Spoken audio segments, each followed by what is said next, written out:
Most Americans are not ready for the rapidly approaching Real ID deadline. Testifying before a U.S. Senate subcommittee recently, the U.S. Travel Association made that point very clear. The Real ID deadline is October 1st, 2020. By that date, travelers need to either have a Real ID compliant driver's license or an alternative ID, such as a U.S. passport, to board a domestic flight. Tori Barnes, the Executive Vice President of Public Affairs and Policy for the U.S. Travel Association, told the committee that's a real problem. Research found 57% of Americans don't know about the deadline, and an estimated 99 million Americans don't have Real ID compliant identification. So, as a solution, Barnes detailed a number of proposals to the committee. They include procedures for screening passengers who show up at the airport without a Real ID, accepting TSA PreCheck membership, and accelerating biometric IDs. If there's not an option soon, Barnes warns that the U.S. travel industry could be hit hard. She estimates that over 78,000 American travelers would likely not be able to board an aircraft on the first day of Real ID. Let's listen into Barnes' testimony to the U.S. Senate panel. Chairman Sullivan, Ranking Member Markey, members of the subcommittee, good morning. I'm Tori Barnes, Executive Vice President of Public Affairs and Policy for the U.S. Travel Association. First, I'd like to thank the committee for passing the Brand USA Extension Act, a bill that will reauthorize the United States' only travel promotion program, which is absolutely vital to growing the U.S. economy and reducing the trade deficit. And thank you for inviting the broader travel industry to participate in this very important hearing today. U.S. Travel is the only association that represents all sectors of the travel industry: hotels, airports, state and local tourism offices, car rental companies, theme parks and attractions, and many others. U.S. Travel's mission to increase travel to and within the United States is always conditioned on maintaining the strongest and highest standards of security. In 2018, domestic travelers spent $933 billion in the United States, which directly supported 7.7 million American jobs. Travel is vital to the American economy and workforce, and some of the best programs we have to facilitate travel are also ones that strengthen security the most. And that's why I'm here today, to discuss ways that we can improve security and efficiency ahead of the October 1st, 2020 deadline for Real ID enforcement. The Real ID Act was passed in 2005, and its full implementation has been put off by a series of extensions intended to give states time to bring their IDs into compliance.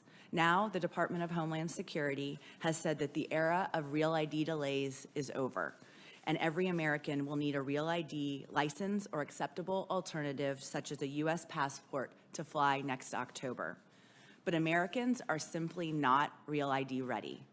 A U.S. travel study found that an estimated 182 million Americans are unlikely to have a Real ID, and 50% of Americans are unaware of the October 1st, 2020 deadline altogether.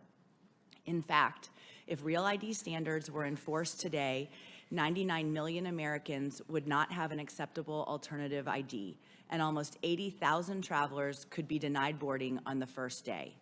If that trend were to continue, over 500,000 travelers could be turned away in the first week, costing nearly $300 million in lost spending.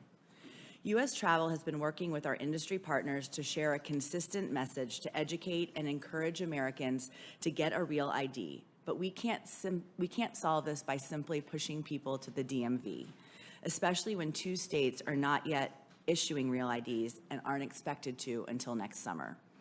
Real ID represented the most secure form of identification when it was conceived in 2005. But technology has advanced greatly in the past 14 years, and we have a real opportunity to bring security into the future rather than just working to meet the requirements of the past. U.S. Travel has outlined 4 policy proposals to modernize security and avoid chaos at our airports next October. First, turning travelers away at the checkpoint is just not an option. Congress should immediately direct TSA to work with the private sector to develop procedures for clearing travelers that do not have a Real ID or acceptable form of identification.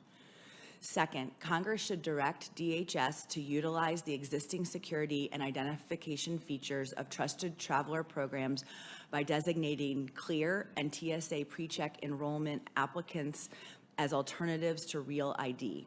This process should be put in place as soon as possible, but no later than October 1st, 2020. Third, Congress should act immediately to modernize the Real ID Act to allow for mobile devices and web-based Real ID applications, and to permit TSA to accept mobile or digital Real ID compliant driver's license. Fourth, DHS should accelerate the implementation of biometric identity verification technology at TSA checkpoints. This is simply a way to provide faster, more secure screening using information that trusted travelers and passport holders have already provided to DHS. Importantly, we are in support of strong, clear standards for accuracy, privacy, and performance mandated by DHS and Congress that drive biometric technology forward. Let me be clear. We are advocating for the limited use of biometric security screening only for those who have opted in to provide this information to DHS.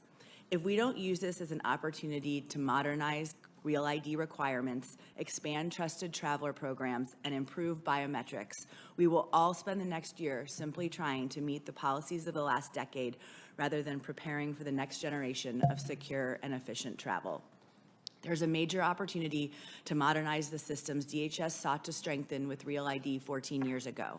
I'd like to thank the committee for its leadership to ensuring secure, efficient travel for all Americans. U.S. travel and our industry look forward to working with you on this issue.